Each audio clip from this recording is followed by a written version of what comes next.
I found out everything I knew about my family was a lie because Travis finally stopped protecting us. It was a Wednesday night. Ordinary. Forgettable. Until it wasn't. I was sitting in my truck outside the old house, the one we grew up in, engine ticking, radio humming something low and sad. My wife was inside with our kids, helping my mother pack up decades of memories because she was downsizing after Dad passed. I wasn't ready to go in yet, because Travis was coming.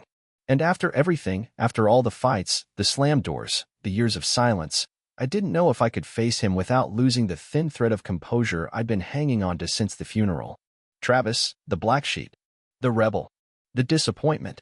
He was nearly 40 now, and only just starting to build the life he should have had all along. That's how Mom talked about him. That's how we talked about him, too. Not cruelly, not at first, just in that low, pitying way families do when they're trying to pretend the cracks aren't spreading. Travis was always late. Travis never followed through.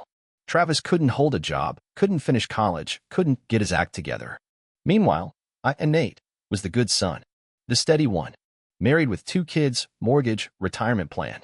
I was the one Mom bragged about at church potlucks. Travis? Travis was the story she told with a sigh.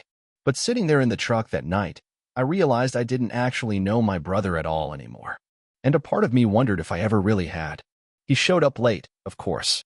Beat-up sedan, headlights out on one side, rolling to a stop like even the car was too tired to argue. I watched him get out, same worn leather jacket, same stubborn set to his jaw. He looked older, harder, like life hadn't been gentle with him since we last talked. He spotted me. Nodded once.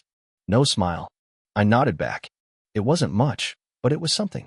Inside, the house looked wrong without Dad in it. Too bright. Too empty. Too scrubbed clean of the heavy, complicated love that used to fill the cracks. Mom was directing traffic like a field general, snapping orders about what went to Goodwill, what went to the family pile, what went straight to the trash. Nate, take those bookshelves, she barked. Travis, you can help box up the den. Travis didn't argue, didn't roll his eyes, just grabbed a roll of packing tape and got to work. For a while, it felt almost normal, almost easy. We laughed about old yearbooks, argued over who got stuck with Dad's terrifying clown painting, teased Travis about the terrible bowl haircut he rocked in 6th grade. But the thing about old wounds is, they don't stay buried. Especially not when the people who buried them never actually told you where to dig.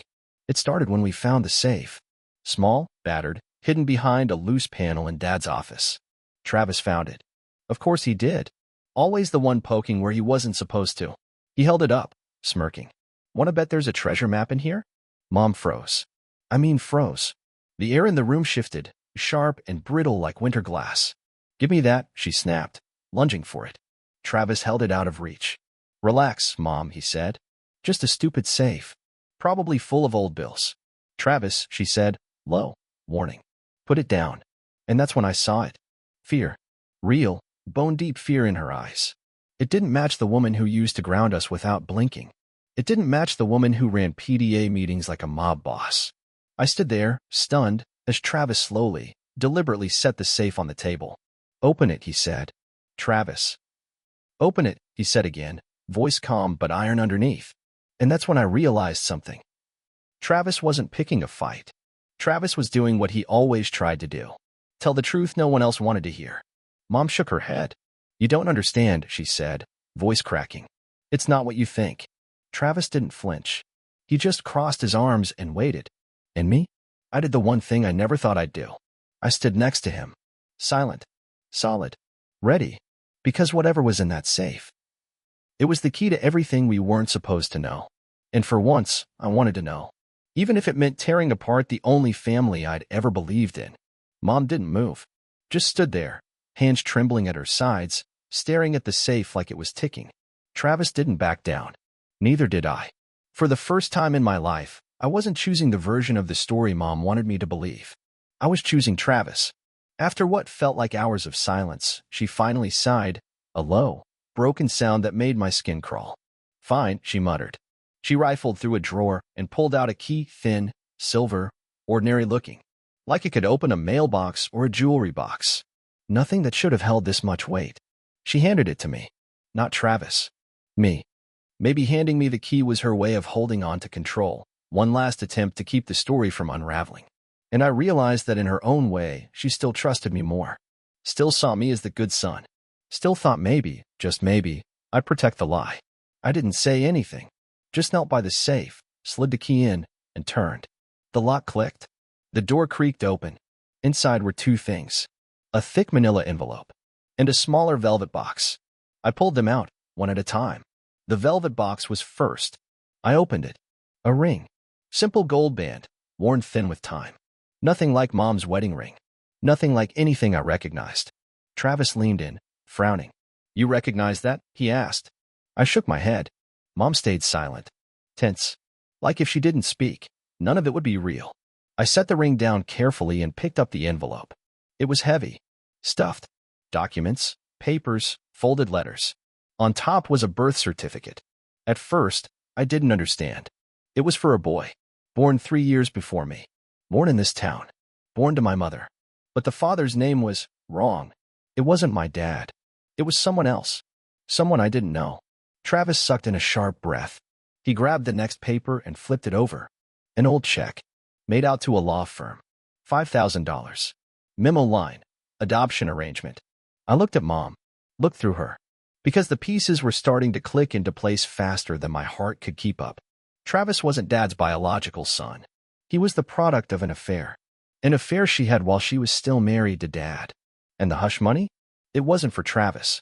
It was for the lawyers who handled making sure Dad's name ended up on Travis's birth certificate anyway. No one ever talked about it. No one ever questioned why Travis didn't look exactly like the rest of us. No one ever wondered why he and Dad fought harder, meaner, deeper than normal father-son fights. Maybe Dad stayed for us. But I don't think he ever forgave her, and Travis paid the price for that every day. We just chalked it up to Travis being Travis. The problem child. The black sheep. But the truth? He was never the problem. He was the living, breathing reminder of a secret Mom paid a lot of money to bury. And we, me, my sister, even Dad, were the ones living inside the lie she built. Travis backed away from the table like he couldn't stand to be near it. His hands shook. His mouth twisted into something between a laugh and a sob. "You lied to me my whole life," he said. Mom opened her mouth, closed it again. What could she even say? It wasn't a mistake you could smooth over with tears or homemade casseroles. It wasn't a wound you could cover with a Band-Aid and "we did it to protect you." It was a betrayal so deep it rewrote everything we thought we knew about ourselves. "You made me think I was broken," Travis said, voice low and shaking. "You made me think there was something wrong with me. And all this time, I was the only one not pretending." Tears streamed down Mom's face. "I didn't want you to feel unloved," she whispered. "You didn't want to feel guilty," Travis shot back. "Don't you dare pretend this was about me." The room spun. The old family photos on the walls blurred into something unfamiliar. All the birthdays. The Christmases. The family dinners where Travis got yelled at for ruining the mood. They weren't what I thought they were. None of it was. Travis didn't ruin anything.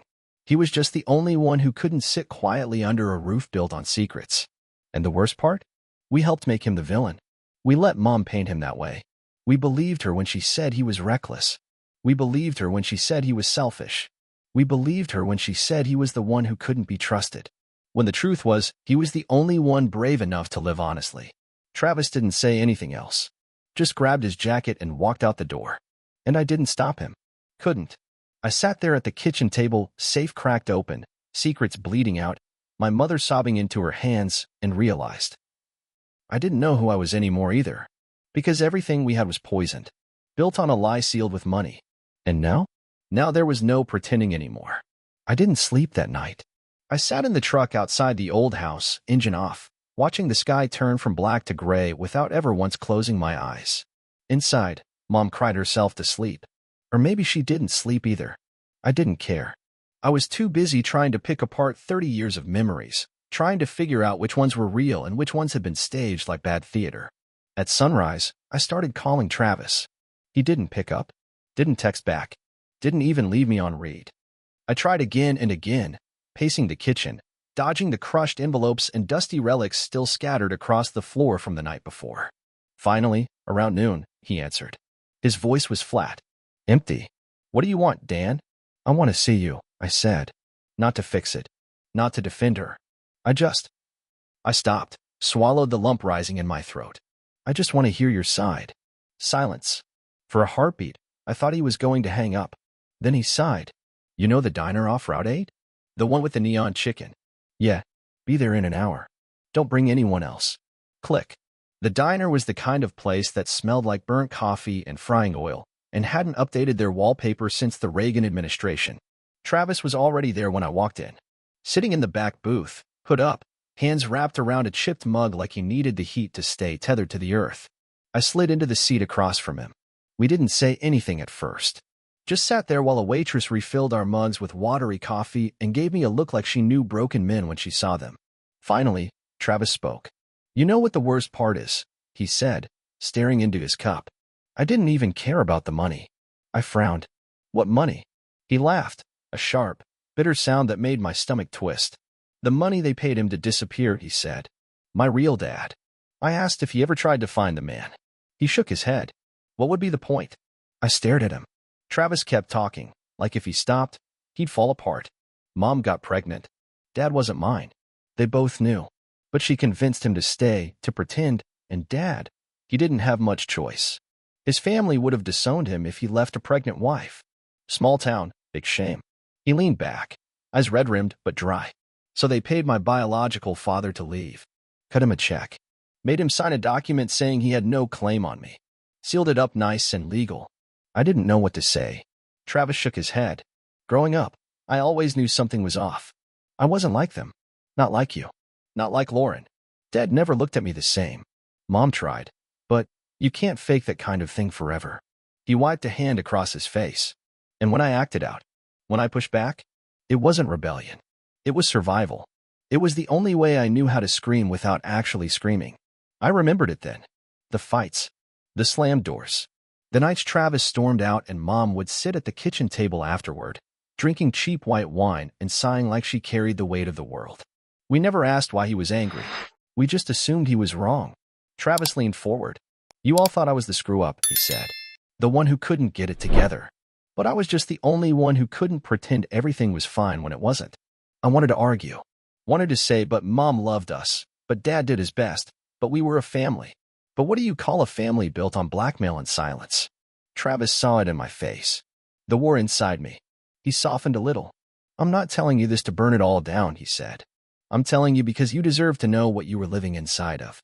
We all did. The waitress dropped off the check without a word. Travis slid out of the booth, pulling a crumpled $5 from his pocket and dropping it on the table. As he stood, he looked at me, really looked, for the first time in years. You deserve better too, he said. And then he was gone, out into the brittle sunlight, leaving me sitting there with a cooling mug of coffee and 1,000 questions about a life I thought I understood. I sat there for a long time. Long after Travis's car disappeared down the highway. Long after the lunch crowd rolled in and filled the place with noise I couldn't tune into. Because the truth was, Travis hadn't burned the family down. The family had burned itself down a long time ago. All Travis did was stop pretending there wasn't smoke in the air. And now? Now I had a choice. Pretend I didn't know.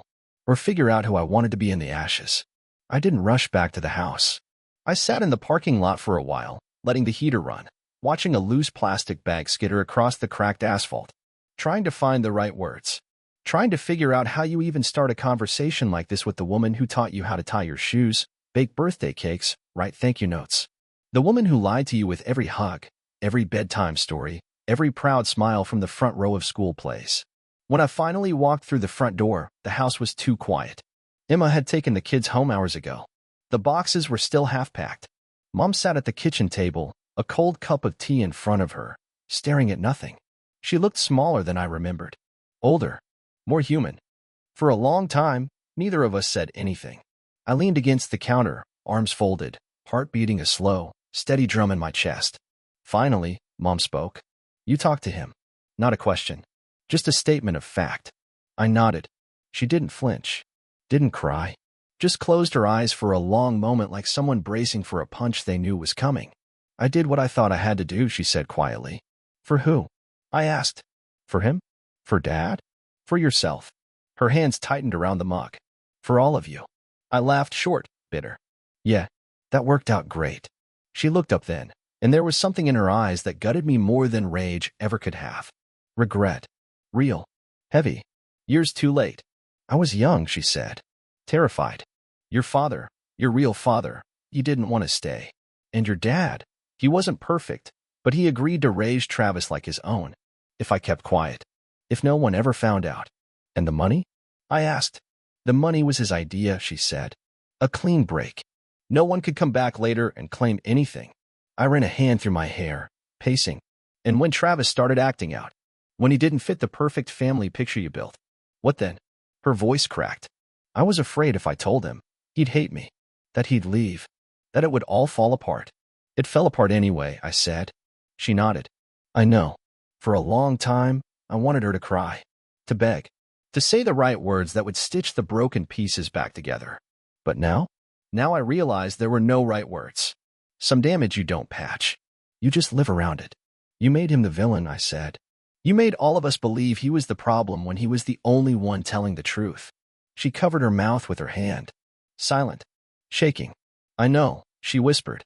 And for the first time in my life, I saw her clearly. Not as a villain, not as a victim. Just a woman who made a terrible choice and spent the rest of her life layering more terrible choices on top of it, hoping to build something that looked like love. But it wasn't love.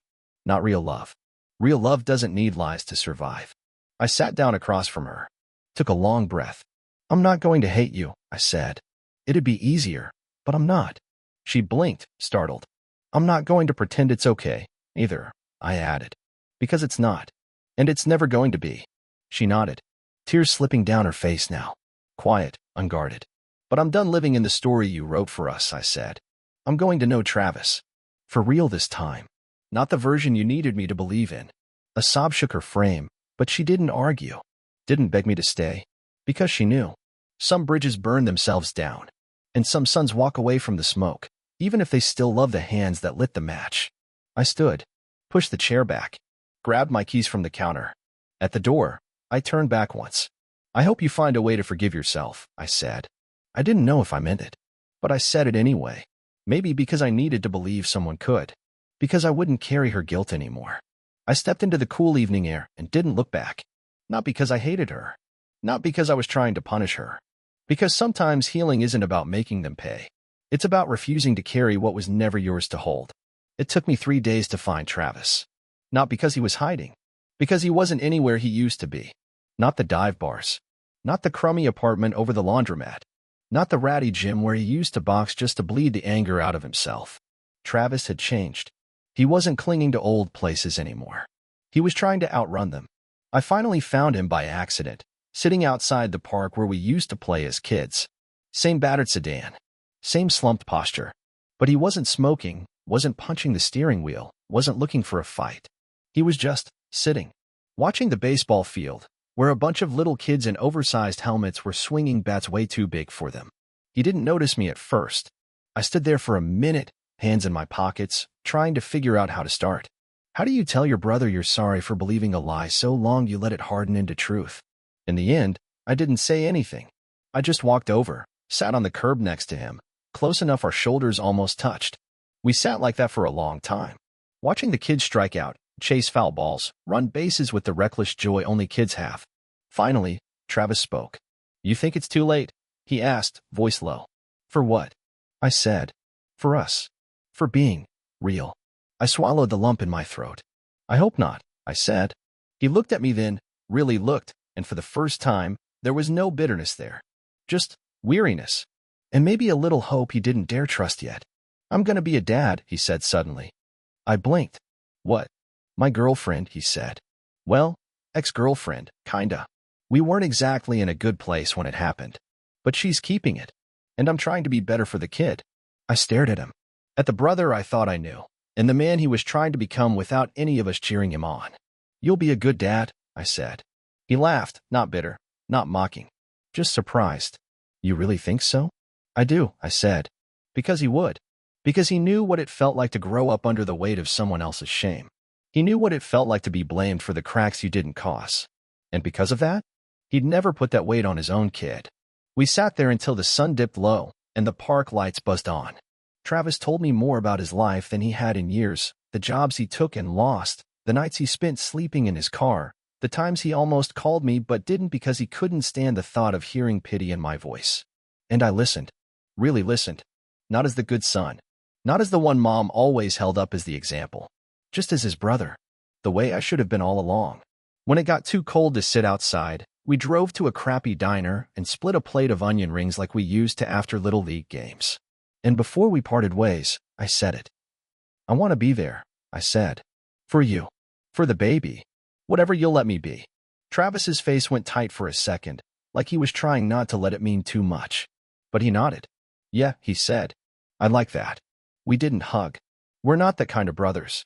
But when I clapped him on the shoulder before getting in my truck, he didn't shrug it off. He just nodded again. Solid. Real. Like maybe we were finally building something new. Not out of blood. Not out of obligation. But out of choice. And that meant more than anything we lost. A year later, I sat in a folding chair in a church basement, holding a lopsided cupcake and watching Travis rock his newborn son in his arms. Yeah, Travis. The black sheep. The screw-up. The mistake no one wanted to admit to. He looked so natural it broke something inside me in the best possible way. Swaying gently. Whispering nonsense into his son's tiny ear. Smiling that slow, rare smile I hadn't seen since we were kids, before the world taught him he had to wear armor just to survive.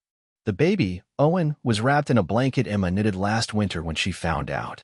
She hadn't said much when I told her the truth about Travis, about Mom, about all of it. She didn't have to. She just sat next to me on the porch that night, handed me a beer, and said, "Family's what you build, not what you're handed." And that was that. Travis's girlfriend, well, fiancée now, laughed with Emma across the room while the rest of us crowded around, trading baby stories and bad advice. It was small.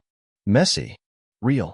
Exactly the kind of life Travis deserved after all the years of being told he didn't. Mom didn't come. We invited her. Sent the card. Left the voicemail. But she never responded. I guess I can't blame her. Some truths you can't sit in without suffocating. I saw her once, though 6 months after Owen was born. Ran into her at the grocery store, of all places. She looked older. Thinner. Tired in a way makeup can't hide. We stood there in the frozen aisle for a second, surrounded by boxes of peas and stale air. She smiled small and sad and said, "How's Travis?" I told her the truth. Better than he's ever been. Tears filled her eyes, but she didn't cry. Just nodded. Said, "Good," like it was a prayer and a punishment all wrapped up in one word. I didn't invite her to the next family barbecue. Didn't send pictures of Owen. Didn't send updates about milestones. Because sometimes forgiveness means you hope someone finds peace. But you don't invite them back into the house they helped burn down. Travis didn't ask about her much. Sometimes I caught him staring at Owen, long and quiet, and I knew he was thinking about her. Thinking about the mother he lost before he even knew what he was losing. But he never said it out loud. Some wounds you don't put into words. You just carry them carefully and try not to let them spill onto the people you love. And me? I'm good. Better than good. I'm real. I stopped pretending the past didn't hurt. I stopped pretending we were something we weren't. I stopped pretending Travis was anything less than the strongest person I know. Sometimes people ask me if I miss the way things used to be. The big family holidays. The group photos with forced smiles. The illusion. And I tell them the truth. No, I don't miss pretending. I don't miss living in a house built on hush money and hope. I don't miss being a son who was only loved for fitting the mold. I miss the time I lost with my brother. But I'm not losing anymore. Because now we're building something real. One backyard barbecue at a time. One late-night phone call at a time. One messy, honest, beautiful life at a time. No secrets. No lies. Just choice. And that's worth more than anything Mom ever tried to buy.